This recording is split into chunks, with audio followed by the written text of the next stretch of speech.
Assalamualaikum warahmatullahi wabarakatuh.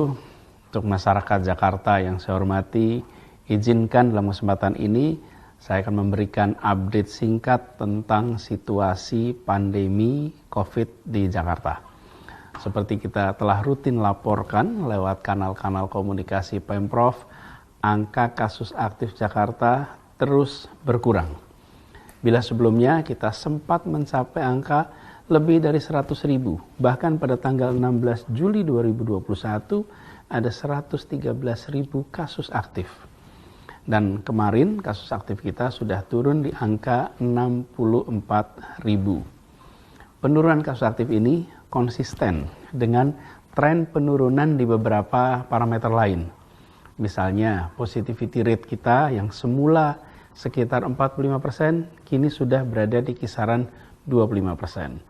Juga pemakaman protap COVID-19 yang pernah mencapai lebih dari 350 pemakaman per hari. Kini sudah turun di bawah 200 per hari. Kami terus berkeliling, saya mendatangi rumah sakit, puskesmas, melihat langsung perkembangan di lapangan. Kita juga memantau lewat CCTV, karena ada CCTV yang memantau seluruh kondisi di rumah sakit.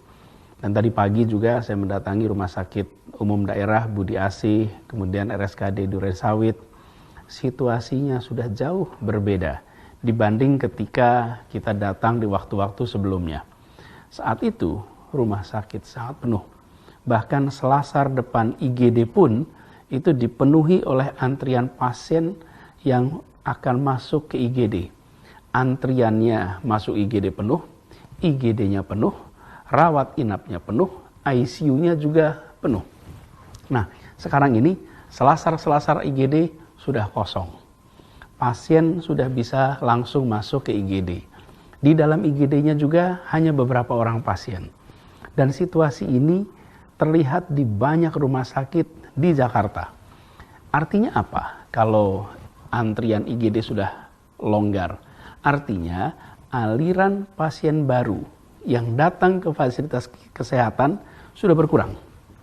Tidak sebanyak pada beberapa minggu yang lalu. Nah, harapannya nanti yang keluar dari rumah sakit juga semakin banyak. Yang masuk sedikit, karena itu beban rumah sakit menjadi berkurang, tapi yang masih di dalam saat ini masih cukup banyak. Apakah ini artinya pandemi di Jakarta sudah benar-benar aman? Sama sekali belum. Kita harus hati-hati untuk memaknai ini. Kasus aktif hari ini masih 64.000. Artinya apa 64.000 itu? Artinya hari ini ada 64.000 orang yang sudah dinyatakan positif dan belum dinyatakan sembuh. Itulah yang biasa disebut dengan kasus aktif. Jadi di Jakarta tercatat 64.000 orang yang hari ini positif COVID, belum sembuh. Dan angka 64.000 ini adalah 2 kali lebih tinggi dibandingkan puncak gelombang pertama yang lalu. Jadi ketika kita sekarang mengatakan bahwa kondisinya menurun dibanding bulan lalu, jangan kemudian cepat-cepat puas, karena status hari ini itu masih 2 kali di gelombang pertama dulu. Kemudian yang kedua, positivity rate kita saat ini sekitar 25%. Ini masih jauh di atas rekomendasi ideal dari WHO. Berapa itu? Di bawah 5%. Jadi kalau mau disebut aman itu, bila positivity rate-nya itu di bawah 5%. Apa itu positivity rate? Jumlah orang yang hasil tracing, lalu mereka dites, dari situ ketemu prosentase mereka yang positif. Itulah yang disebut sebagai positivity rate. Nah, Jakarta testingnya, kita sudah melakukan testing sangat tinggi, 15 kali lebih tinggi daripada persyaratan yang diharuskan di WHO. Dan kita selalu di angka yang tinggi. Mengapa? Karena kita ingin bisa menjangkau lebih cepat mereka-mereka yang terpapar positif. Dan kami di Jakarta dari awal, sejak awal pandemi, selalu transparan, menyampaikan data apa adanya, tidak ditambah, tidak dikurangi, selalu merujuk kepada pendekatan ilmiah dalam semua kebijakan yang kita ambil, dan selalu menyampaikan apa adanya. Kabar yang ada di Jakarta kita sampaikan tanpa dikurangi, tanpa ditutup-tutupi. Karena kita percaya bahwa masyarakat di Jakarta menginginkan informasi yang benar, informasi yang bisa dipercaya, dan kami pun yakin informasi yang benar, informasi yang dipercaya, ini yang akan membuat masyarakat bisa bertindak dengan benar, bertindak dengan baik, dan sama-sama kita menghadapi pandemi ini dengan cara yang benar. Jadi kembali kepada IGD, alhamdulillah antrian di IGD sudah terurai. Tapi tempat tidur, kamar isolasi masih padat, ICU juga masih padat. Jadi kalau lihat situasi ini, tren penurunan itu nyata terlihat. Tapi situasi ini masih jauh dari ideal. Karena itu penting sekali bagi kita semua untuk yuk kita lanjutkan, yuk kita teruskan momentum perbaikan ini. Urutannya kira-kira begini, situasi yang kita hadapi.